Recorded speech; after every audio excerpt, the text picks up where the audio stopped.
This is the Jagdtiger, a German Tier 9 tech tree tank destroyer, a vehicle I didn't think all too much about when it comes to update 10.3, until I realized that this tank, just like the Jagdpanzer E100, also received tungsten rounds. Now the way I found this out was because everybody in the comments section was telling me to mess around with the Jagdtiger, so that's exactly what we're doing in today's video. For those of you that are not already aware of just how strong this vehicle is, let's take a brief overview of its statistics. First of all, we have the DPM, 3,997. This is a Tier 9, with more DPM than just about every Tier 10 apart from the 263. This tank also has ridiculous traverse at 46 degrees a second. You might think it has very poor armor, but that's actually not the case. This vehicle is based off of a German heavy, so it's actually got great frontal armor. And even better than that, the thing's got gun depression, 8 degrees of gun depression. So the Jagdtiger has pen, decent accuracy, and incredible gun depression for what it is as a tank destroyer. So what is the downside? To be honest, I've been trying to figure it out myself. And as I said, Wargaming just gave the vehicle tungsten. So I've decided to go crazy mode. We now have tungsten and adrenaline equipped on this vehicle as not running a repair kit. Now obviously it's a bit sus to take away a repair kit on a German TD, because you have a high possibility of being tracked and destroyed. But at the same time, running both adrenaline and tungsten is going to give me almost 6,000 effective damage per minute. So I think I can give and take, you know? I think it's worth a bit of a trade-off. So let's see what we can do. Now you'll also notice that the mobility on the Jagdtiger is actually fairly good. I mean, the tank isn't anything fast, but I mean, this is not slow for a super heavily armored German TD with 4k DPM. Everything about this tank is busted. And honestly, the Jagdpanzer E100 is also looking mighty nasty. I'm going to make a video on that maybe tomorrow morning, because the thing's got tungsten, which is going to allow it to just hit stupid hard. So let's aim it on the side of that M103. There you go, nice shot for 430. Let's pop on our tungsten and adrenaline. Let's get one nice 504 shot into the enemy T-32, and let's get a second nice 528 shot into the T-32. Alright, well we got the ISU off to the side. All my homies hate ISUs. There you go, nice 575 max roll into his take. He misses me. Alright, and now we're going to aim it on the T-32. Holy crap. Holy crap. We are at 2,500 damage.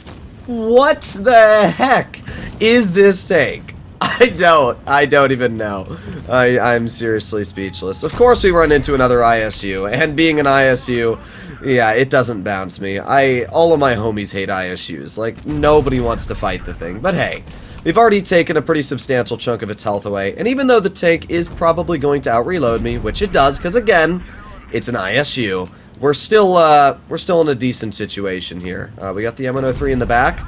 Nice shell into his vehicle. The thing I do have to be cautious about is I don't have a lot of support from my team right now.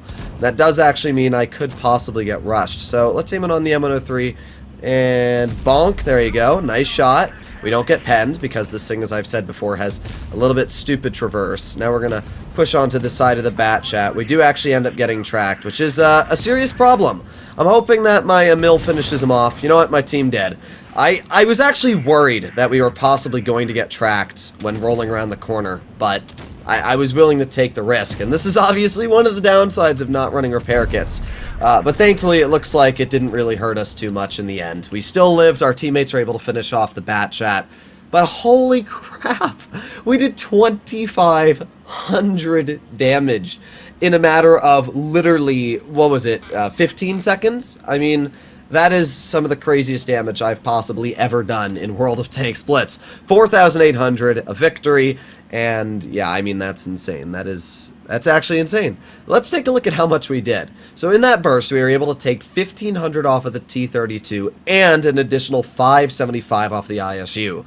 So we did about 2,000 damage in 15 seconds, all on reload.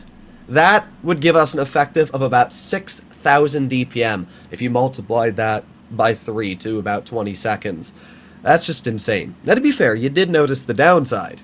We had no repair kits. I mean, the entire game we basically had no repair kits. And driving a tank destroyer with no repair kits is obviously quite scary, because if you do get caught out in the open, or something's able to track you, especially an autoloader like that Batchat, you're screwed.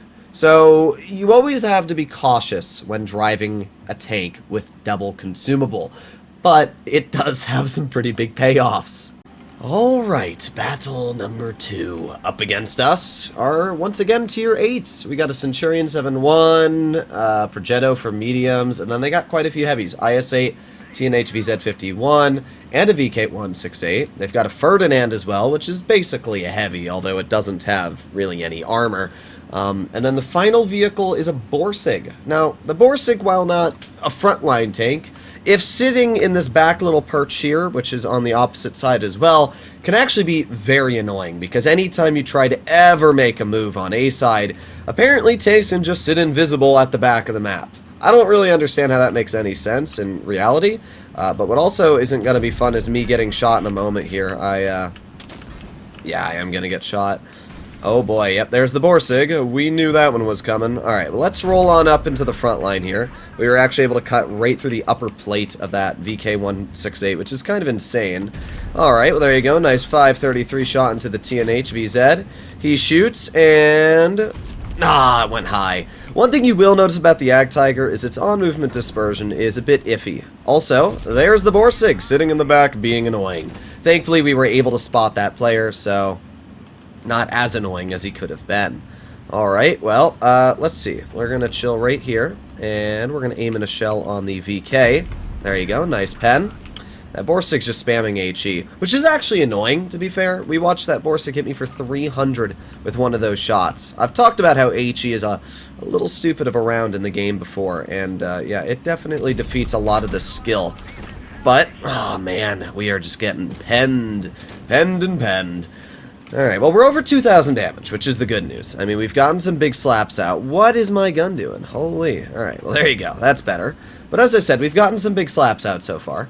And even though we've bled quite a bit, we still have some health left. Got a nice shot into the IS-8 while crossing, and that player's dead. Okay. We can see the enemy TNH is looking at me, but that's not much of a worry, because we're fine, we're healthy, and he shot. So that's all good. VK-168's off to the side. Alright, let's see. My big brain plan right now is to roll around this corner, get one... Once again, my RNG is just atrocious. Thankfully, the enemy TNH still got cleared because our team got to the side of him, but wow! I don't know what to say. Sometimes I just get really bad luck, and like, you can see the luck. When a shot like that misses broad open on the flat side of a heavy, it can be devastating. But we were able to get a shell into the enemy Ferdinand once. He shoots, gets HE'd by the 92E1. There you go. Now our gun's actually working pretty well. We got the VK-168 in front of us. We're just going to load a premium shell and cut right through his upper plate. So even though this game was very annoying, we got HE'd by the Borsig twice, which took off over 500 of our hit points. Then we got penned in the superstructure by the TNH. To be fair, decent shot from him. But man, was that last shell on him just... whew.